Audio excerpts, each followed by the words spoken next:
Welcome back to the Rounding Third podcast. I'm Nick, and we got Harrison with us tonight. How are you doing, Harrison? I'm good, Nick. How are you? Great. Unfortunately, Sean is still sick. Hopefully, he'll join us again on Monday. But we have another special episode this week. We have a guest that is a Curry College graduate, another New England root, and now is the starting pitcher for the Brooklyn Cyclones. Which is a single-A New York Mets affiliate, and we'll welcome him in. So say hi to David Griffin. How you doing, guys? Thanks for having me. Yeah, no problem. Glad to be So great to have you here. All right, so you're from Curry College, right? Graduated D3 there. Yes, sir. D3 represent. Yeah, me myself played D3 baseball in Maine and New England. How did you get onto the path of getting purchased by the Mets? So at that point, I was actually, when I graduated Curry in 2018, I was actually injured for a while. So I had like tendinosis in my elbow where I could barely do like everyday tasks, just like typing on the keyboard, holding groceries, and like my arm was so banged up at that point that like I couldn't even straighten my arm out. So at that point, when I graduated, I kind of was like, hey, if a team calls, awesome. If not, then it's not meant to be. No teams came calling, so I was like, all right, it's probably time to hang up the cleats, kind of move on in the real world. So I took a job in sales for like 6 months in Boston, and at that point, just like seeing postseason baseball and like kind of like when you graduate college, like just trying to find your identity after like when you think you're done with the sports, it's very tough to find. And I just realized that if I don't think I like was totally ready to let go of baseball. I mean, I thought that if I was fully healthy and like I actually took care of my body and like lifted weights, trying to figure out, I wanted to see how far could I have gone. And so after working like six months in sales, I decided to resign from my job, go down to Florida to like an independent ball camp down there for 2 weeks. I got picked up by a team in the Frontier League. Shortly to be released after training camp. And then at that point, it was kind of like, all right, what do I do from here? So I actually stayed out in the Indiana area for like 5 weeks, got signed to an independent team out of Indiana, and then kind of hung out there and kind of just got used to like the ropes of pro ball. And I actually finished the year on a good note out there. So they decided to bring me back in 21. This was in 2019, but obviously COVID 2020, there was no real like baseball being played. Came back in the 2021 American Association season. And then a month in, all of a sudden, I was about to go on a road trip, and they're like, hey, we're not going to bring you. And I'm kind of like, that's weird. Like, I know I just pitched, but like, normally you have us do everything. But they're like, yeah, but we're going to get you ready for Saturday because you're going to be pitching for the Mets team. Well, I'm like, wait, what? And they're like, yeah, they've purchased a contract. You're going to be reporting to High A Brooklyn. And I was like, oh, wow. And at that point, awesome. Yeah, so I had to call my parents, and this was like at like 11:30 at night, like Central Time. So I'm an hour behind the East Coast time. Right. So I call my dad first call because he's normally on his phone, doesn't pick up, so because I know he's asleep. So I call my mom, taking a shot in the dark, and all of a sudden she picks up on the first ring, and she's like, "Hey, what's up? Is everything okay?" And I was like, "Wake up, Dad!" And she's like, "Are you sure?" I'm like, "Yes, just wake him up." So she wakes him up, put him on speaker, and they're like half asleep, and. Right. So like, what's up? I was like, well, I'm not going on a road trip to Kansas City. And they're like, oh, like, why? I go, well, the Mets just signed me, and I'm driving out to Pennsylvania tomorrow or Delaware to meet up with the High A team, and I'm pitching Saturday. And this was on a Monday. They're like, oh my God, like so exciting. Congratulations. Like, what, like, don't drive like wherever tonight. I'm like, well, I have to pack my locker and then go to my host family's house and pack all that stuff up. So like, oh, okay. Like, we'll get all that done. Then like, we'll talk to you in the morning. I'm like, all right, sounds good. So I hang up the phone. I call my buddies. I tell them the good news. And then literally all of a sudden my phone starts blowing up from my parents. Oh my God, you got signed. It kind of kicked in. So needless to say, they didn't sleep for much of the night afterwards, just like texting family members and all that stuff. So that was pretty cool. Yeah, I was gonna ask you about that because I was like, if that ever happened with me and my family would have been the same exact way, man. Like, lost their minds. Oh yeah. Yes. So like the first people I actually called were obviously my parents were the first two, and then I called my aunts and uncles. They're like the second one, and then I told my friends from home right after that, and then I called my 2 roommates from college who were probably my best friends. And And luckily enough, they both picked up the phone at that time, and they were like, "Dude, like, let's go!" Like, they were all excited. So I had some family and friends make the drive down to Delaware, an 8-hour ride to come to my first affiliate start, which is really cool. That's awesome. So definitely thankful for that one. Right? How did that first start feel? Like being on the mountain, being like, It was different for sure. Like, it was more of like, wow, it feels weird to be here. Like, obviously it's a new environment, so you're trying to settle in. I mean, I never knew what to expect because like I was just thinking they're just gonna have me pitch me for a game, then release me. Like I at the time I didn't understand the background of affiliate because I was so used to independent ball where if you had one bad start, you're gone. right? So it was funny. I almost got pulled out of the first inning because for like the minor leagues, they have pitch limit rules for guys. They're like, oh, if you throw like 30 pitches in or 36 pitches or 40 pitches in an inning, like you're not going back out. But because they needed somebody to eat up some innings, and I was like, listen, like I literally just threw 110 pitches last week, like I'm good to go. So they're like, all right. So they kind of let me just go do my thing, but it was just like first batter I faced, bloop single, followed by an error, and just like all these flare hits and like 1 or 2 walks that just turned it into whatever. So I only won like 3 or 4 innings, and I felt so bad. Like my parents were all excited, like I could hear them as I'm walking out the mound, like. But it was just like. It was a very surreal moment. Like it felt weird. Like, oh, like okay, I'm actually here now. But it's like the hardest thing for any guy to get into affiliate is just getting your foot through the door. If you're not a Division I or high caliber player. Yeah, Sure. I mean, So that's awesome. Yeah. So what does a day in the life look like for an independent ball player? it's very similar to affiliate stuff. It's just like you wake up in the morning, you eat breakfast, do what you need to get done, and then roll into the stadium, get your pre-work done. Wherever you want to do. Different independent teams have different structures. Like my team out in Indiana when I was playing at the time, the Gary South Shore Railcats, our manager is very old school. So he would make the pitchers run for 20 minutes before even picking up a baseball. So at that point, we know that. So at that point, I felt like by the time that season ended in 19, I was ready to run the Boston Marathon if I really wanted to. But so there was like they had their philosophies on that stuff, and like they had like in this team in Indiana, they had everybody wear high pants. You had to wear white cleats with green accents and stuff like that. So it was very like more independent teams kind of have control what they want to do. Like they don't have to follow like a bigger organization. Like you know what I'm saying? Yeah. It's a little different. I mean, obviously bus rides are a little more they're far out there. Like we'd be taking bus rides from Gary, Indiana, all the way out to like Winnipeg, Canada, Fargo, North Dakota, down to Texas, like Sioux City, Iowa. Like you're in the middle of like kind of nowhere, like the flyover states, to be honest. So it's a very like humbling experience for sure because you see some of these guys like, oh, like we're complaining about this in affiliate. I'm like, dude, I can tell you right now, I can list at least over 100 guys that are wishing they were in your position right now and to have like just a job. They don't care what they're doing, like what's on their post game spread.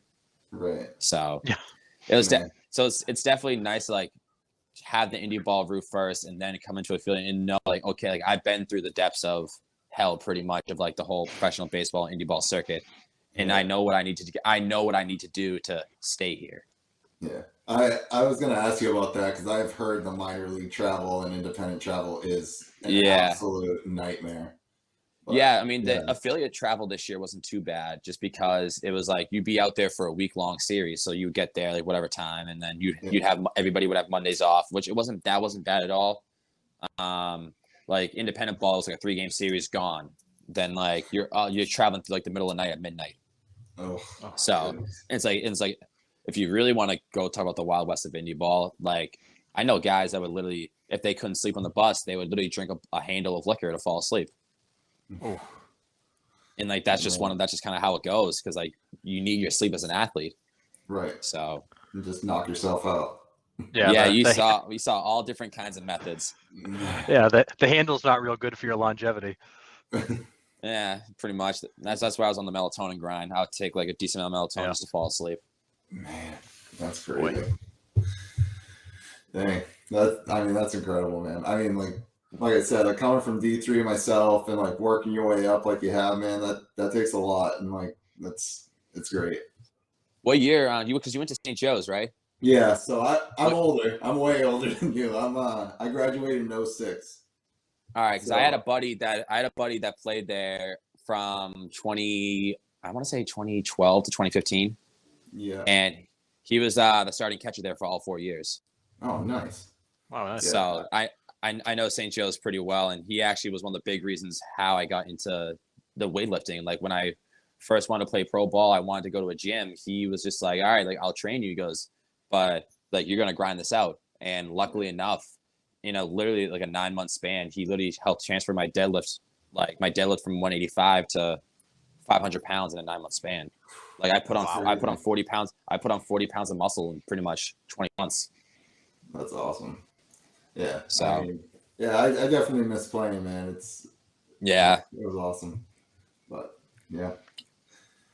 Awesome. So Dave's actually gonna stay on the show with us and talk some baseball. We're gonna move on to our next segment, which is the Fifth Inning Showdown, where we're gonna talk about all the Atlantic League changes. For those of you that don't know, Atlantic League has been like the guinea pig league for rule changes for the MLB and pros and all of that. So yeah, we're going to take a minute and dive into some of those rule changes that they have for this year or some that they've had in the past. So let's start with an automated strike zone. So how do we feel about that as a starting pitcher? How do we feel about? First of all, I'm sure it's going to be weird not seeing an umpire. Well, the umpire's still there, right? And he just has so they got an earpiece that connects like to a buzzer at their hip. They even had it at Low A this year, an affiliate as well. So I got to experience that in Low A for a bit. But from the guys I talked to in like the Atlantic League, they said like there was like glitches and all that stuff, and like either they weren't set the right heights, but at the same time too, it was. I mean, MLB is just kind of giving them to like use it. So like none of them really had the proper training how to use the TrackMan and stuff like that. So the owners are just like, oh, this is more money for us. Like that's perfect. So I think that's where a lot of players get frustrated at that point, because I've seen pitches that literally were like they would bounce into the strike zone and they would get called strike. Because like the TrackMan for the Atlantic League measures the front part of the zone, the front part of home plate, not the back part. So you can literally hang a curveball over a guy's head, and just because it crosses there, you're like, it's a ball, but they call it a strike. So at that point, it's like I'm literally going to have to tomahawk and chop some wood to be able to try to hit this ball.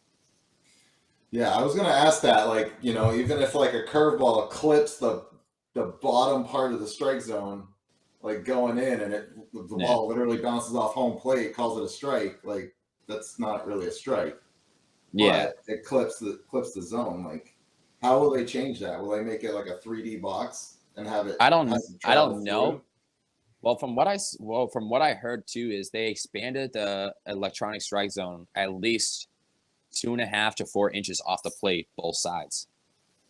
Wow. So at that point too, it's like, all right, so you had the robot umpire to make sure those calls are correct. So you're gonna expand the strike zone? Like, how does that make sense? Yeah. Is that the Angel Hernandez system, or what is that? maybe Joe West. Laz Diaz, he's been our favorite one too. Oh yeah. There's some classics. But as a starting pitcher, when you walk out there, do you feel more comfortable with the thought of a robot strike zone or a real umpire back there calling a game as it's happening? It depends on the kind of pitcher, because like myself I have a fastball that has a lot of ride and carry to it. So I can get away with throwing up in the zone, and I can get a lot of strikes to some of these hitters. Like they think it just rises out of the zone, but because I can use that to my advantage. But then if I throw a ball down low in the zone, and the umpire might be like, oh, it's a ball, but it's like, oh, it just kind of carries in there. So it kind of depends on the pitcher, what you have for like stuff as well. If you know how to play it to your advantage, then you can kind of get away with it. Gotcha. So you almost have to approach the robot strike zone with a strategy just like you'd approach the human strike zone, knowing the umpire and what he might call. Yeah, and like the thing is too is like I heard where if an umpire in the Atlantic League overruled the TrackMan, he would get fired. Wow. Really? Yep, that's what I was told by one of my friends that's athletic trainer for a team in the Atlantic League. Do umpires get like 2 challenges a game too? Like how does that? No, they just gotta wear it. So whatever the call says, they just gotta wear it. Because if people are like, oh, like come on, figure it out, then they just kind of like shake their they point to the earpiece and that's it. But then people are like, oh, like just don't call it then. And then he's like, you want to pay for my paycheck then? Like you want to pay for my job? Right. Wow. Man, that's insane. I did not know that part. That's Yeah, crazy. you Yeah. completely stripped the human element out of that. Yeah, and it's tough. Yeah. I mean, I pitched for a little bit in college until I gave up a grand slam on my first career pitch, but like that's not neither here or there. But like But I also just too, can't. with I with the just can't imagine that. Like, yeah, with the electric strike zone too, it's like there's a bit of a delay too, right? Like you have to wait to make right. the call, so the pace of play slows down on top of that, and that's when people are starting to be like, oh, like the games start taking too long. Well, it's like yeah, like you see the pitch, you have to wait for it to process on the data for the TrackMan, and then you have to wait for it to buzz, and then you make the call. Like it can be a good 6 or 7 seconds until a call is made, so that everybody can think it's ball 4. Then all of a sudden the umpire goes strike 3, and everyone's like, wait, what? Yeah. Can you Like imagine? I saw that happen. I've seen it happen a few times. Like it did it for me. And like that's the thing. I literally threw a pitch, and even in low way, I threw a pitch and I thought it was a ball, and I literally dropped the biggest F bomb because I was pissed because I thought it was ball 4. Then all of a sudden the umpire goes strike 3, and I was like, what? Sorry. I was like, I look at the hitter, the hitter looked at me, and I was just like, I started shaking my head and I just walked up the mound. I was like, that's bad. Yeah, could you imagine like a high leverage moment in a game, a 3-2 pitch on the black, and everybody's just standing there waiting for a call? If I was a hitter and I got called that, I would literally just hand the umpire my bat and say, here, you try to hit it. Like, yeah, that's amazing. Well, what if like an umpire thinks it's a strike and then the buzz never comes? Like, is he told it's a ball or just doesn't buzz? if it doesn't buzz, then he just calls it a ball. Like he has to. But if there's a delay, like right, you said there's a delay. Like, what if he's like waiting for it? It's like down the middle and it glitches out. He just no, it's happened. I've seen like this happened where it's glitched out a few times, even in the Atlantic League too, and that's where it gets tough because now it's like the umpire they're banking on their job to follow this TrackMan. There's this electric strike zone. You know what I'm saying? So the moment they get a buzz, they're trying to jump to it right away, whether it's 10 feet off the ground or 10 feet over their head. It's miserable. Yeah, I'm all for getting the strike zone right and calling a game consistently, but that seems crazy. I think what you can try to fix that is you challenge a call. Like if you challenge a strike or a ball, be like, that's not a ball. And all of a sudden you kind of go from there, quick look, boom, boom. Like you've seen it in a broadcast. They're able to pull the K zone so quickly. Right. And they're able to do that. But you're able to do that and then kind of go from there. But then like if you win the challenge, you then call it again. You then have the challenge back. But then if you don't, and if you lose the challenge, you no longer have the right to challenge. And I think that's one way to keep up the pace of play. Yeah. Because now it's like you lost the chance to trust the technology. So now you got to go by the human eye. Right. And the pace of play, like I have, we had the pitch clock and stuff in the minors, but in 2017, it was the average time was in the minors was 2 hours and 43 minutes. And then in 2021, it was 2 hours and 55 minutes. It actually went up with the pitch clock. Why do you think that is? But it's also too strategy for like shifts and stuff like that as well. And then they're probably going for mound visits as well. There's probably more mound visits at time right. At that point. But even the MLB, majority of the reason why pace of play is slowing down is because the amount of foul balls.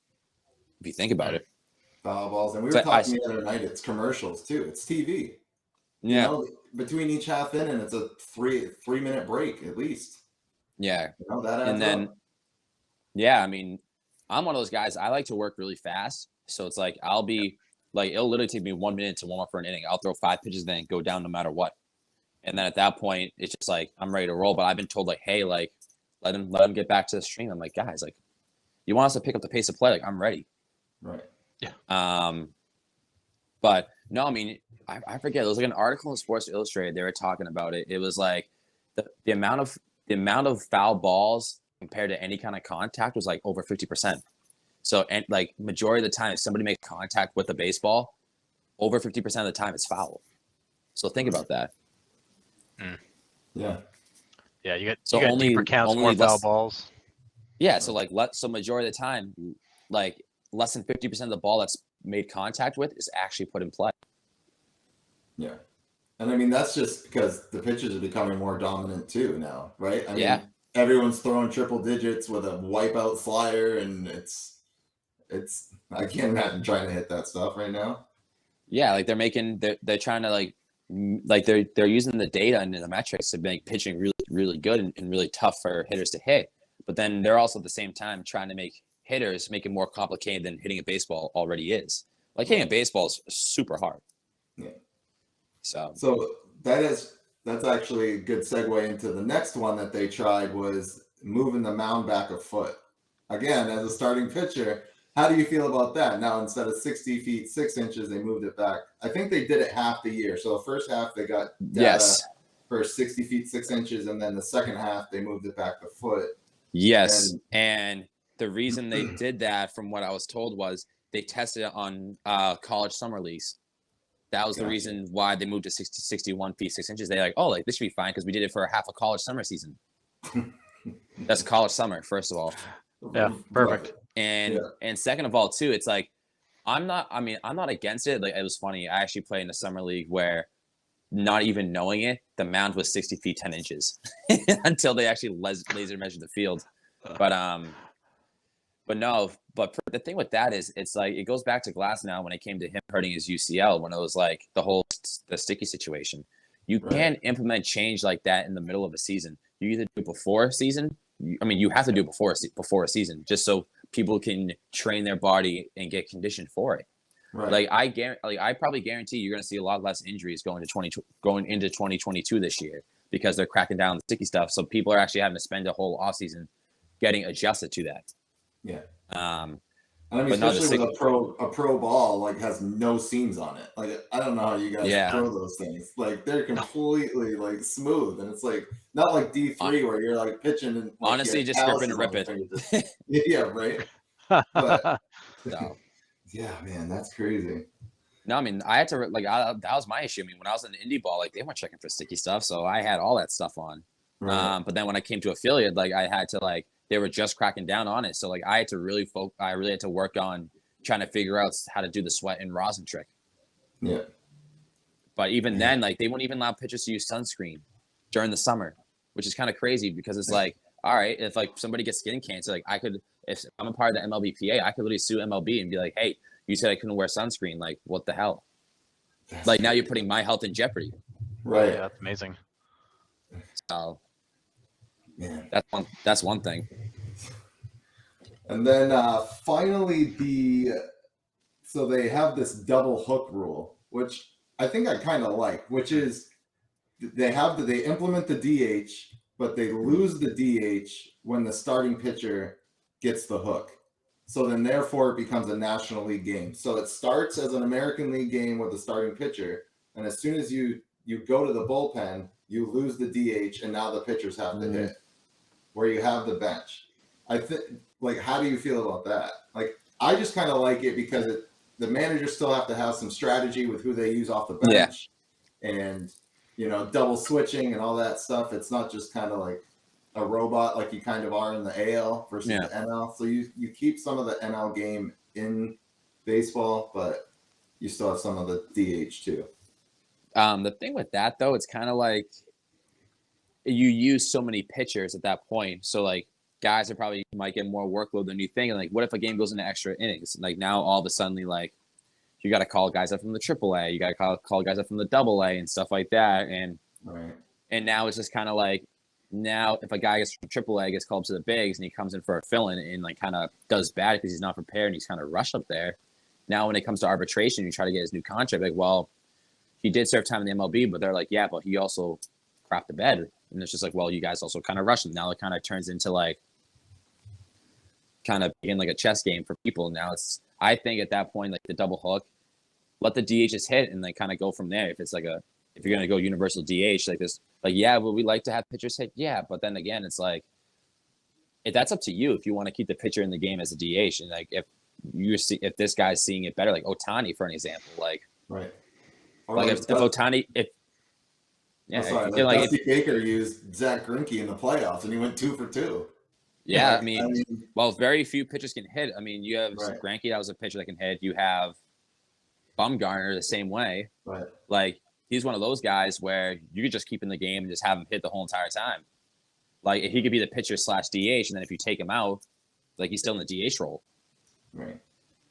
Like that's where I think that could come into play. Like that, I would like that over having a reliever who's never swung the bat. Like, you know what I mean? Right. Right. Yeah. Guys by design that never get a chance to hit, they're in for an inning and out. And I think it's an interesting concept to kind of add a wrinkle to the game. But I think what you end up doing is you add a complexity to it you don't need, because now you got to think about who's starting, how long might they last, where do you place the DH in the lineup.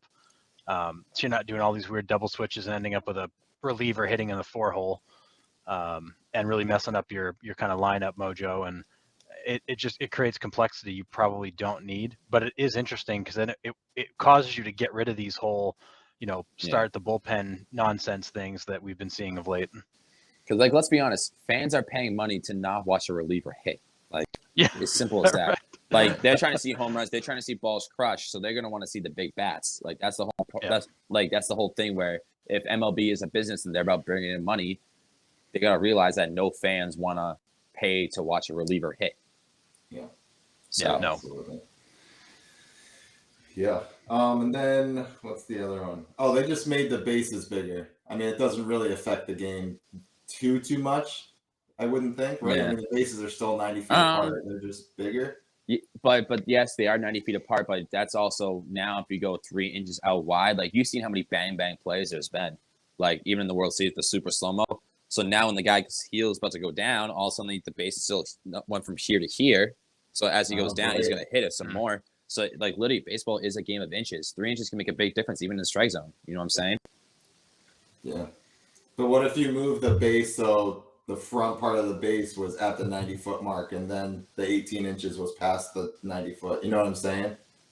Yeah, I mean, the only thing I could think about for like that is like, okay, maybe first base, you do like the softball, the double base. Like that could be one thing. Yeah. So you have the avoided the injury, like the play at first base, like Max Fried, instead of him getting his ankle stepped on. Oh. Which, by the way, from that was... I think his who's ever stepped on his cleats were mold, not metal. So yeah. But dude, I think that pissed him off once that happened. He was locked in right after that though. Yeah, he was. So Sean, our third guy on here, was like, he's like, yeah, Jorge Soler MVP, no doubt. He's like, but I'd make a case for Max Fried in a heartbeat. Oh, absolutely. Yeah, he was a stud. Man. Nice. All right. Yeah, I mean, those rules are all interesting to me. And like, I mean, you've seen some of them. Like you said, you've actually been part like of the automated strike zone. Like that's just, I think that'd be weird to me. I think it'd piss me off, to be honest. It does at times, but then again, like I've seen some of the umps in low A, like they're down in low A for a reason. Yeah. But at that point, like you should let them learn, but like at least have it try in like double A at that point, just to where guys are more accurate, so you really get the true calls. Yeah. That's but also point. Then again, you're having to rely on technology and for it not to glitch. Like that's also half the battle. Right. Yeah, I saw that it said that glitches caused 7% of the calls to be wrong during that time period. And you never know when that can be. It could be a huge pivotal moment. Right. Yeah, it makes you wonder, is that 7% accuracy or inaccuracy rate, is that better than the human ump? Are we just trading one problem for another and really making no progress? Yeah, and that's where it gets tough. Because some guy could be absolutely on it, or you just have a bad day and just not be seeing stuff. Yeah, and then from a player's perspective, so you know some guys in the Atlantic League, and you've come across some of these things. What do the players think of being, guinea pigs for every crazy idea? Like, do they like the variety? Are they annoyed at the fact that they're constantly having to change what they do so they can have some sort of test about these new concepts? I mean, some of the rules aren't too bad. I mean, obviously, like safety, like the base is a little bigger, like it's gonna make stealing the base a bit easier and stuff like that. But like as a pitcher, it's like you're actually potentially jeopardizing your career just over a guinea pig for an MLB organization that you're not even assigned to. Like you're trying to get back into MLB, but you're being their guinea pig for now. And that's where it gets tough because some of these guys are trying to crack into the door for affiliate for the first time or trying to get back into affiliate.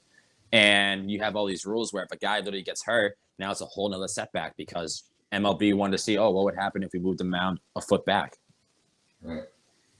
Yeah, and I think we saw in the study they did that foot actually changed the velocity of a typical fastball by like a mile per hour, a mile and a half.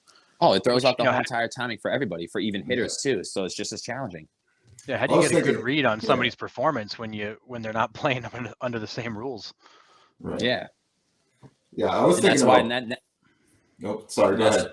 Yeah, and then that's where it comes into play, where like organizations be like, oh, like what this guy was throwing this slow, but it's like, well, he was also a foot back, so like now do the math forward, and like now it becomes like a reason for them pitching further back. Now it's like teams might not want to sign him because he was throwing this velocity, and like it's just one of those.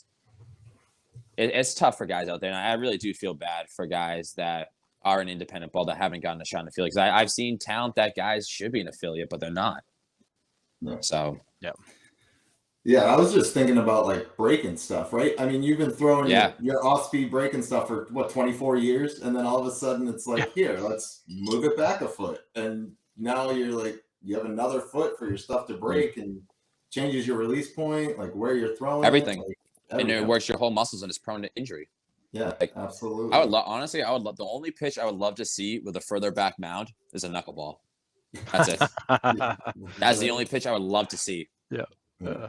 Give it more time to dance, right? Exactly. I can't even imagine. Yeah. All right. We'll move on to the seventh inning stretch part of our show. And the Tampa Bay Rays are in arguably the worst stadium ever built in the MLB. And there's been talks about them moving to Montreal or splitting season with Montreal. That was before COVID, I'm pretty sure. But where would the best place for the Rays to move, Vegas or Montreal? Honestly, I would just say move to Tampa Bay, because right now they're in St. Peter's, so there's no public transportation to St. Petersburg or whatever. Where like Tampa Bay, like you see the Bucks have pretty good turnouts for this stuff, and it's just like if you actually, and same thing with the Lightning, like Tampa Bay Lightning and the Tampa Bay Buccaneers, I believe, I could be wrong, they play closer to each other than the Lightning and Rays do, and through Tampa Bay itself, they have better transportation, central transportation, where St. Peter's is just kind of out there. It's literally like Boston sports and the Patriots are just out in Gillette, where that's why they had to build a train to be able to people take commuter rail there. But then again, also from Boston to Gillette is much shorter than from Tampa Bay to St. Petersburg. So, and that would prevent the whole, like if they move to Vegas, for instance, they'd have to redo all the divisions. You know what I mean? Not only all the divisions, all the minor league systems too, because they redid the whole minor leagues this past year to be in a certain mile radius. Yeah, like. Unless you're in like there's like for the Mets, like right now, they're low A's at their spring training complex, and like whatever the Florida teams, like their spring training complex, like their low A teams play there. Then everything else for high A's in New York, like literally either New York City and Brooklyn, Binghamton, or Syracuse. Like same thing with the Red Sox, you have them in either Worcester, Portland, or even down in Virginia, but it's still like in like the central radius area. Right. Yeah. Because, I mean, there's been talks that the Oakland A's might actually just move to Vegas. They actually, I believe, I think they just got the approval for that new stadium, though. From like, there was like some news I saw earlier in the week. Yeah. Yeah. It was like some big news. Yeah. I mean, they need to do something with, I mean, that's probably the second worst stadium in the major leagues. That's awful. That place is, man. I mean, selfishly, since I'm in Raleigh, North Carolina, I would love to have a pro team in Raleigh. Like, true, and they would be, because the closest we got is either the Nationals or the Braves. Or Nashville, like somewhere in this mid-Atlantic, there's nothing here. And so selfishly, I would say Nashville would be a good place to have a Major League Baseball team too. I mean, that's a whole vibe itself. You have the Titans right there. You have the Nashville Predators. Like they're all super fun to go to. Nashville's a great city to go to. Yeah. I feel like Vegas would be more of an entertainment thing for baseball, not like an actual like diehard fan base. Right. Yeah. I mean, the Raiders, you're gonna see that's gonna build up over time. But like the Vegas hockey team, like they are electric there. Have you ever been to a Vegas hockey game? No, I haven't been. Oh my god! It feels like a club when you're out there. Like when you're watching the game, it's so loud. I mean, don't get me wrong. There's not a bad seat in the house, but it just feels like a club. It's just super loud, noises going on. Like you really you have a tough time just watching the game. Yeah. Well, I mean, the Raiders might not even be a football by next year at the rate they're going, but That's another story. Well, it could be worse. It could be Houston, Texas. So, or the Lions, who might even lose on their bye week. That's a win for them, though. Yeah. I see, the NHL in Vegas, I thought was a funny combination. It's worked out pretty well. The NFL in Vegas is the biggest no-brainer ever. Baseball in Vegas, I think, would be interesting. I think there's a market for it. I think people in Vegas are tired of not having sports. Yeah, I mean, at the same time, too, compared to those sports, like hockey's very fast-paced moving. NFL, like you had to play, boom. Even though studies show that a baseball game is actually shorter than an NFL game, which is wild. But like I said, in NHL, like you have fighting, like people want to see that, like people want to see each other get hit. That's why they have football. They're like baseball, you really don't have that. So I feel like the people in Vegas won't really enjoy that. Where literally in Nashville, people are going to get drunk, enjoy country music, and just watch baseball. Yeah, it's a way more laid back crowd. I think you'd find in Nashville, where they'd have no problem hanging out in the sun for 3 hours, having a hot dog and a beer, and watching the game. And I will say the NFL live I find painful to watch, as the Patriots Jets game a couple weeks back, and it was that everything just grinds to a halt for all the TV timeouts. You got guys standing around, the quarterback's throwing a ball on the sideline to stay loose because there's commercials running. It's the worst sport to watch live, I feel like, because it's just constantly stopping. But I think you put football in Vegas, and every gambler's going to want to get in on that because they're betting on the games anyways. Very much. And I would hate to see baseball go back to Montreal after what the Expos went through in Montreal. The Expos, baseball go back there. Like, I think there should be another team in Canada besides the Blue Jays. Yeah. I just don't know if it should be on Montreal. Even if the Ottawa decide to throw, like I was out in those fans in Ottawa for an independent team like for a while back, and like they drew some good crowds. Like I'd say, like you already have the Senators there for the NHL. Like, why don't you put something in the same city? So or go to Vancouver out on the West Coast, where you've got a much bigger draw, and you're easy in the Pacific Northwest for scheduling. Yeah, but then again, that'd have to be a dome just because of like you're so close to Alaska, so it's like like nighttime and all that stuff would be tough. Yeah, then you'd have to again refigure all the divisions. You'd move the Astros to the Central probably. If they stayed in the AL, Astros to the Central, and then I'd probably move the Indians to the East. Maybe. Or the Guardians, right, Nick? The Guardians. Well, you know where they can go if you're gonna move the Rays to Canada, Quebec. Okay. Because my buddy played independent ball up there this past year for Quebec, and they had a massive fan base. They have like 4,000 fans a game. Wow. So it's like, yeah, exactly, for independent ball, not to mention. Wow. So it's like they just really enjoy their baseball there. And I would say you already have, like, they already lost the Quebec Nordiques back in the day to, was it the Hartford Whalers? No. But then Quebec is also they're super close to Toronto as well, so that can be nice. That can keep them in the AL East. Right. So I think they'd be all for that for sure. But I think you're right. I think the best option for them, like, it makes most sense to just stay in Tampa, but move to a better Tampa. Location. Right. Yeah, move exactly. Downtown Tampa. Yep. Yeah. Sweet. All right. We're gonna move on to heading home, which is our hot stove. And we got rounding. We have some World Series. Oh yeah, sorry, that's right. I missed the whole segment. All right, so yes, rounding third in our two questions this week were, what was the one moment in the World Series that affected the outcome the most? What was the most pivotal part of the World Series? And then who was the better manager in the series? Who managed your team the best? Ooh. That one's a tough one to tell. Like that, there was like overall many great plays, great moves. Like you never really saw like the blunder of like a bad moment that like to like really drop the ball. Right. I think that's kind of where like there's so many good like decisions on each other. Probably pivotal. I mean, I think at that point, like Max Fried, like when Game 6, like after they lost Game 5, just him coming out there in the first 3 innings, just dominating, was just a very pivotal. Like the first 3 innings, just get it through and just shut the door right then and there. He was on pitch control. He was on cruise control. Like he wasn't trying to blow by guys. Like he just was hitting his spots and letting guys get themselves out. Yeah. He trusted the game plan, and the Braves just said, hey, like, we know we can hit this guy, and just went after it confidence-wise. I think the Braves, how they came out of the gate that first 3 innings was like the ultimate pivotal moment right there. Yeah.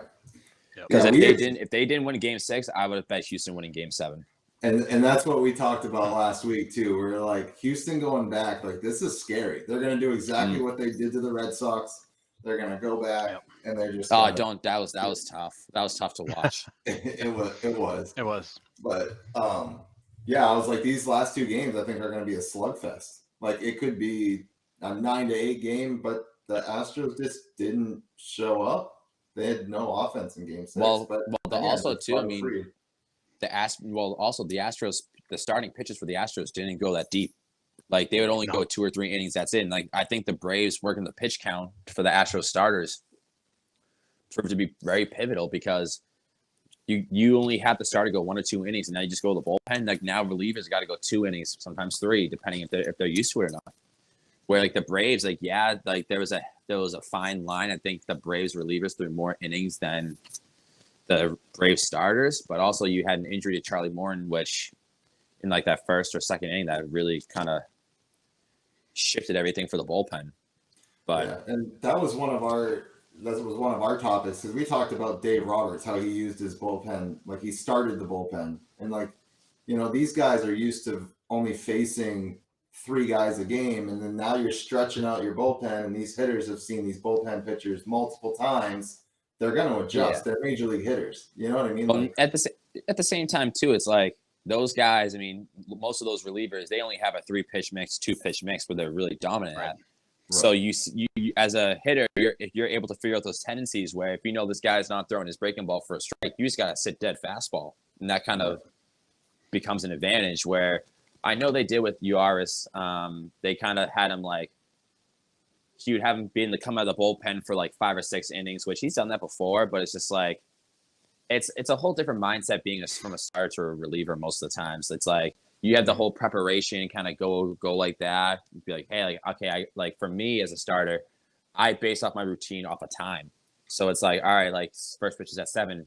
I'm out on the field by 6 o'clock. I'm doing like my regular stretching. I'm hopping on the bands at 6:15 with plyos. By 6:30, I'm playing catch. 6:45, I'm hopping on the mound. 6:55, I'm in the dugout getting ready for the game. Right. Yeah, and I mean, Urias was a 20-game winner this year. Yeah. And like, just to use him out of the bullpen, I was like, it was just an interesting move for me. But that's what we thought, like, the Braves were going to be, but their pitchers were overachieving. I mean, their bullpen was lights out the whole series, all playoffs. Really. Shout out to Tyler Madzik, indie ball guy right there. Yeah, exactly. Nasty. Well, he got signed by the Braves when he was playing me in Gary, Indiana in 2019. Oh, that's cool.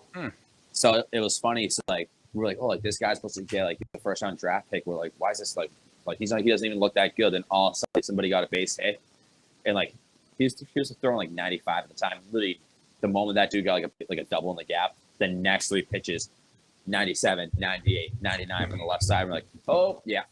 There he is. And then he literally got signed like that next day. And we're like, oh, wow. Then obviously 2 years later, he's in the World Series. Yeah, and Joe Buck loved to point it out because, you know, Joe Buck's our favorite. But like, he had the yips and then had to go back down and like figure that all out. And like, the yips is no joke. Oh, no, it can ruin careers, to be honest. Yeah. Chuck Knobloch. Whew. We all remember that one. Oh, yeah. You never wish the yips upon anybody. No. Ever. No. So we had a couple of viewers comment, and we said by Randy, he said the broken leg by Morton kind of set the tone. Like, I mean, he broke his leg and then had 2 strikeouts after that, you know, recorded 3 outs. Like, I mean, that. Oh, yeah. And I mean, that was definitely, and then Atlanta getting the lead in Game 6, kind of like what you said, just kind of smacking the Astros in the mouth and just laying them down. Yeah, I mean, that was, I guess we pretty much hit on all that for sure. What was yours, Harrison? What do you think yours was? Yeah. So my pivotal moment was Game 4 when Swanson and Soler went back to back, and they took that 3-1 lead. Greinke pitched 4 innings. They were waving at terrible pitches all night. They looked lost. That easily could have tied the series up, and basically kind of taken the home field advantage they had stolen back away from them. I think that's a different series if it's 2-2 versus 3-1 going into Game 5 in Atlanta. So they looked so miserable for the first 6 innings of that game that when Swanson goes yard and then Soler hits that rocket out to left, that was the Brave signature moment, I think, because that was what they've done all season. When you thought they were dead, you thought they were done, or you had reason to believe it was over, they didn't care. They would rally and find a way to make it happen. So that to me was the moment. Do we think they would have won the World Series if Acuna never got hurt? So we talked about that too, and we don't think so. I don't think so either, because look at all the trade acquisitions they made. They brought in Duvall, Jock Peterson, Soler at the deadline too, right? Yep. And who was the fourth? There's 4. Duvall, Peterson, Soler, Rosario. Eddie Rosario. Yeah, exactly. I mean, huge. Yeah. That guy was so big. And the crazy part is Pablo Sandoval still gets a ring, a 4th ring. Yeah, everybody's going, who? He's still around? Yeah. Goodness gracious. And he didn't even win GM of the year, man. The Giants GM just got it today. I just saw it. Oh, yeah, did he? That's amazing. Yeah. What was it? This year's MVP finalist for both leagues is the first time ever that none of them played in the playoffs. Wow. Yeah. I'm not sure if that's wow or sad that's where we're at. Right. But also saw the first time that there's 3 that are under 23. That's amazing. Damn. So Soto, Tatis, and I can't remember the third one, but I was like, goodness gracious. Say, you have a Padres hat on. You still don't remember the third one? Guerrero. No, Guerrero's AL. Right, but it was 3 out of the 6 finalists or whatever that are under 23. Yeah, Guerrero, Tatis, and Soto. Well, you had Simeon Guerrero were teammates too. Like that's pretty cool. And the Blue Jays were 4th in the AL. Yeah, we were talking about that. They have potentially the Cy Young candidate for the AL and 2 MVP players on their team, and they finished 4th in the AL. Yeah. It's just crazy to show, because like you see like guys like Mike Trout, who's arguably top 3 players in the game, and he hasn't sniffed the postseason yet. No. Yeah. Well, he did, but they went 3-0. He hasn't won. Yeah. I think he had like 1 hit in those games too. Only. In the playoffs, though, are you throwing anything Trout can reach? I mean, I'm probably not. Then again, I mean, you'd be surprised, like the big stage like that, like the real, like it could either make somebody or break somebody, like the big pressure like that. If you just, it's one of those things you can't let the moment get big to you. There's some guys that like do better in high leverage situations, like Game 6 Clay for the Warriors. Like clutch game, like big game, you throw in Bumgarner or Lester. Like they just always dominated. Right. Well, how else do you explain Altuve hitting all those postseason home runs when he doesn't hit them in the regular season? Yeah. Some guys just perform better then. Yeah. Or buzzers. Yeah, I was gonna say, or trash cans. Or buzzers, yeah. Yeah. Yeah, it's crazy. But I mean, we talked about this last week too. Is the Angels have 0 starting pitching, like 0. Yeah, I mean they got a good prospect coming up right now that they just brought in from the Yankees deal though. So that kid will be decently well for them in a bit. Junk. Yeah. I mean, and then they said that they want to either sign Erod or Robbie Ray, I think, in the offseason, I think is the rumors there. Well, I know if the Angels don't do any moves, like Ohtani's probably going to look to go elsewhere. That's what he said. He wants to win. So. Yeah, absolutely. Oh, Uh-oh. It's all good. But yeah, he can hop back on. But yeah, I mean, I think so we'll want to move on to the manager then? Yeah, let's move on to the manager now. Okay. So we had kind of a mix. We had Randy also said that Baker was in the tough spot with his pitching staff So he thought he actually managed better with the pitching staff, which was an interesting take. So we moved on to who's the better manager in the series? Who managed their team the best? Snicker or Dusty Baker with what they had? I would say honestly Dusty, because the Astros starting pitching was so inconsistent, hit or miss, and he had to think on the fly, and like they struggled big time, and like you even thought they were out when the ALCS kicked in, and then the fact that he was able to pull the right strings and everything like that and still win the pennant was pretty impressive. Yeah, I mean he had what Garcia and Valdez, and that was it. I mean, really for starters, because I mean you get lost McCullers and like Zach Greinke before the ALCS. Only a one-pitch reliever. They said he had only pitched once since like September 1st or something like that. Yeah. I mean, crazy. Yeah, and he went like an inning in the third against the Red Sox. He went, I think the most he went was 4 innings against the Braves. I mean, you weren't getting any real length out of him. No. So then we have like 2 people that said that Snicker was the best. I mean, it's hard to. I mean, I think they both did a great job, but yeah, I mean, Snicker did a good job the second half using the 4 outfielders he got at the trade deadline and plug and play and you know. I think you look at the move Snicker did make when he tweaked the lineup a little bit. You know, took Soler out, brought him in as a pinch hitter to give him a breather. He hits that big home run. I think he pulled a lot of the right levers, moving guys around in the lineup when he needed to. You know, not overexposing the bullpen, which he easily could have. You know, being an old school manager, not necessarily one of those true data hounds like a lot of these guys are. I think he let the game, you know, play out and dictate what needed to happen versus trying to overreact and try to predict what might happen. Yeah, because he has a good sense of, like overall, like I'm one of those guys that believes like the data and like analytics is good for a longevity of a season. 162 games, you have that data surplus side. When it comes to playoffs and like big games, it's like that's a feel thing. That's where managers make their money. Yep. Yeah. And that killed me. That killed me last year with Kevin Cash and Blake Snell.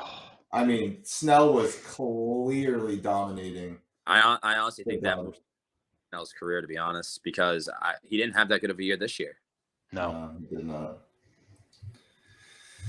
Yeah, I mean, the other thing with Baker though is when he moved Bregman out of the 3-hole and put him down to 7 and moved Gurriel up, like that helped the Astros for that one game. It got him out of that little slump, and then they just kind of laid down again. But they were flat. Yeah, they were flat. But I mean, again, it credits the Braves pitching too. I mean, we thought they were overachieving, and they came out and did what they had to do. Yeah, I mean, Fried was great. Anderson gave you 5 no-hit innings out of nowhere. And I think Snitker made the right call pulling him when he did. You know, the pitch count was creeping up. He was getting a little bit more wild. You know, a lot more balls out of the zone. I think he made the right call pulling him after 5, but the kid gave you 5 no-hit innings when you needed somebody to give you some good innings because you wanted to make sure you kept that lead. I mean, even you don't even need analytics for this one. It's just like the moment you face an order the third time through, it's never goes in your favor. No. Right. No, you're right. Yeah. You're right. First time is one thing. Second time they start to adjust. By the third time they've seen enough. They've got you figured out. Yeah, especially when you're not at your best. It was smart that they plug. Like then you got guys like Justin Verlander who the longer throughout the game, like he gets better. Like he throws harder, his stuff's firmer and stuff like that. But that's a very rare breed. Well, and the amazing thing with a guy like Verlander too is that he can throw any pitch in any count. Oh, yeah. Like there's nothing predictable about him. Like there's no pattern, there's no trend. He can throw any pitch at any time in any count. It's you know, you just never know what's coming. You can't even try to guess because he's just going to mess you up. I can't wait to see where he signs. I was just saying, I think him and Scherzer reunite in San Francisco. Let's jump into the heading for home segment and go hot stove. All right. Let's do it. Sounds good. Yeah, I see both of them going to San Fran, possibly. I wouldn't be surprised if the Braves got somebody. I just got that weird feeling. But I mean, the Angels, they need to make moves for pitching at that point if they're going to. Yeah. I mean, I can't predict what's going to happen. I mean, I'm just excited to see where it all plays out. Yeah. So Stroman, I mean, I know Stroman's asking for asking for a good price, in which he deserves it. Like, he was very durable this year for the Mets. Like, he had the most quality starts, especially now with DeGrom being hurt. You don't know what's going to happen. Right. Yeah. Well, So they gave Syndergaard a qualifying offer, but another guy who's had some health trouble and a lot of question marks there. If you've got a known quantity in a guy like Stroman, you need to lock him up, because you've got a lot of question marks around the other power arms. Yeah. I mean, people forget Taj Walker was an all-star for the Mets this year too. The lone all-star. Yeah, that's right. That's right. Yeah. I mean, so we have a couple of the big names that have gotten their options declined. So Johnny Cueto from San Fran got his option declined. So, and he's starting to get up there a little bit, right? Is he mid-30s? Low to mid-30s maybe? I'd say mid-30s, I think. Yeah. So he would be interesting to see what happens. Charlie Blackmon stays in Colorado, so he stayed in. And Schwarber declined his option. Now, I think Schwarber will still possibly re-sign in Boston. Yep. He just wants to get paid more than what the option would have been. That's my hope, anyways. And length. He's going to want more than a 1-year deal. Yeah. Yes. A lot of those guys enjoyed Boston from like what you saw. I mean, the only question is, it's like, do they believe in Dahlbeck with his like Dahlbeck had one of the hardest swings when he put a barrel on the ball, but half the issue was his consistency. And so he's half the reason they were in the playoffs this year. That stretch he had down the stretch was unreal. He was unconscious. Well, at the same time too, amount of games due to him not hitting at the right time. True. And I mean, let's not forget, Schwarber had a huge hot streak at one point before getting hurt and traded. Yeah. So. Yeah, that's the one thing with Schwarber, though, is he is a streaky hitter. He always has been. He's a guy that will go hot, cold, hot, cold. When he's cold, it's really bad. When he's hot, though, he will carry a team. He did that with the Cubs, and you saw flashes with the Nats where he'd be a streaky hot and cold hitter. But boy, when he's hot, forget about it. He hit like 10 home runs in 5 games. It's crazy. When he's on, he's on. Dude, and when he makes contact with the ball, it's so fun to watch. It's such a pretty swing too. Yeah, and everything's hit hard. Jock Peterson declined his option, so he's a free agent. It'll be interesting to see. Now it's up to him if he wants to get paid. Right, and then. But along those same lines, though, is Jock Peterson an everyday outfielder for somebody? There's got to be a job out there for him for sure. But one he'd want? If the price is right, I think so. He knows how to win. He's a winner. Yeah, I mean, you look at how much fun he had with the Braves this year, and he became almost like the voice for them for a little while. I mean, in that fourth outfielder role, he might have found his sweet spot. Yeah, I mean, we'll see. I mean, he definitely brought the swagger and all that stuff. I mean, ATL literally brought the swagger of ATL to baseball again, and that's what they needed. Yeah. Yep. Absolutely. Another big name, Castellanos, opts out of Cincinnati as he hits the draft. I mean, I don't know where he's going to end up, but that's going to be a big payday too, I believe. Oh yeah, he was hitting the crap out of the ball. Yeah, he's a doubles machine. I can see him going to like a blue collar city though. He played a good role of the villain. Like, he didn't put up with like the drama and the BS. He spoke his mind, and people loved and respected him for that. Yeah, he was great in Detroit. That fan base absolutely loved him. He fit in perfectly with that city. And the rumors are saying that the Tigers are the front runners for Correa too. Well, the Tigers, Miguel Cabrera wants Verlander to come back and end his career at Detroit. It'd be crazy. And get Correa too. Right now to make it look entertaining to win some games. I mean, their pitch had 3 young pitchers that did really well. And that division is no bueno. It's not. Oh, it's so bad. Very wide open. Could you imagine? So you sign Correa, then you should bring Verlander and Scherzer back. You can get the band back together, do like a reunion tour for a couple of years, have those 2 veterans to basically coach up and teach the young kids, and then they sunset out as the young guys take over. That'd be a pretty cool story. Yeah, and then you also have Miguel Cabrera at the same time too, like him and Correa and the power in the lineup, and then Yeah, I mean, there's options there. Yeah. And then the last one that I got was Brett Gardner declaring for free agency at the young age of 38. Like, I mean, he's been a career Yankee. Like, is there a team that's going to give him a 1 or 2, maybe 3-year deal somewhere? Like, that one doesn't really make sense to me that much. From what, like, I feel like he's always been like a good clubhouse guy. Like, you never heard any bad review about Brett Gardner as like a teammate. Like, he'll always have stuff like that. However, just like his production wise, like, he's 38, he's an outfielder. He's not as fast as he used to be, and he never had the arm of an outfielder.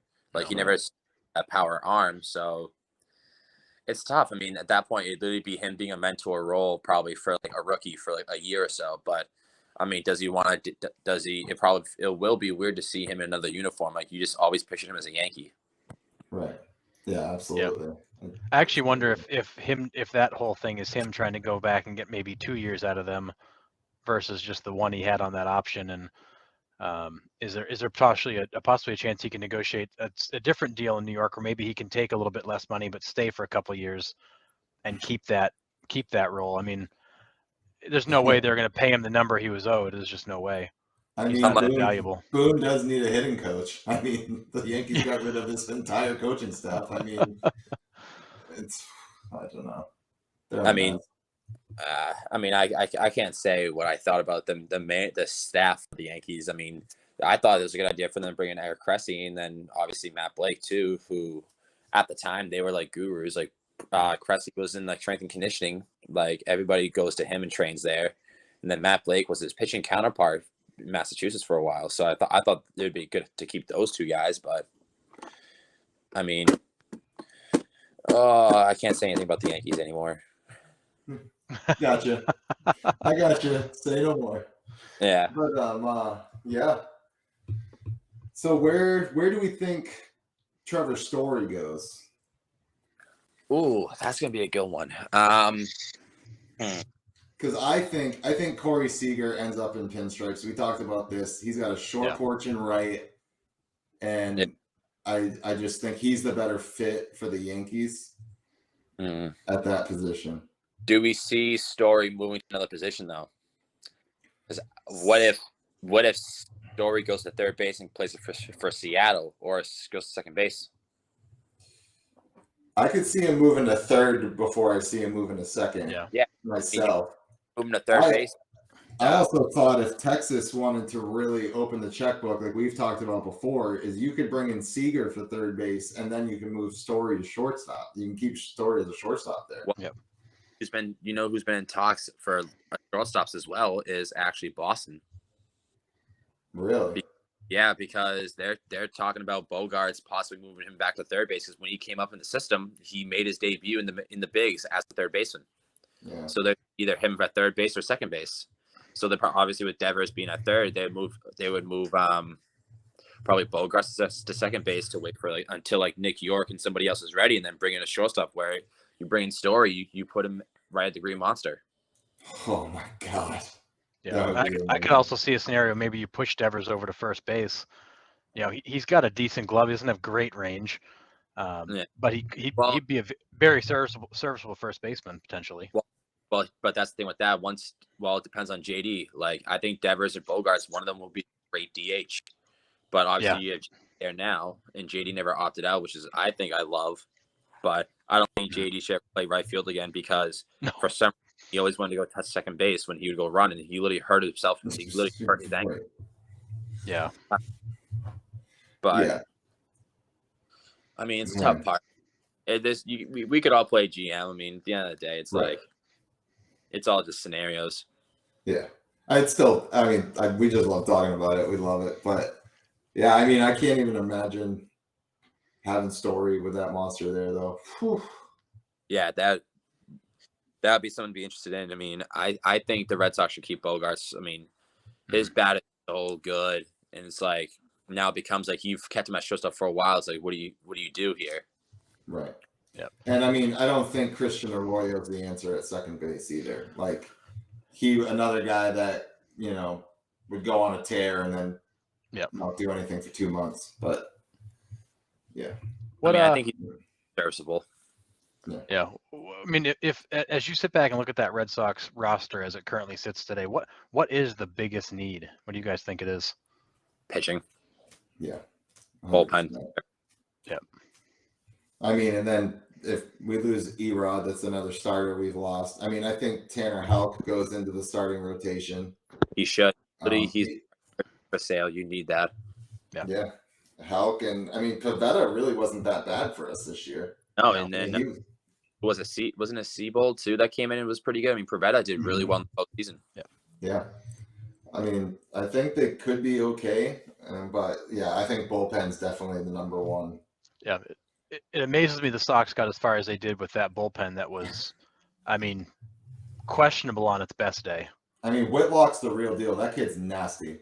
But oh yeah, he's the real deal. But every time there was a high leverage situation, Cora's like, "Bring me Ryan Brazier," and I'm like, "No." Yeah, please don't.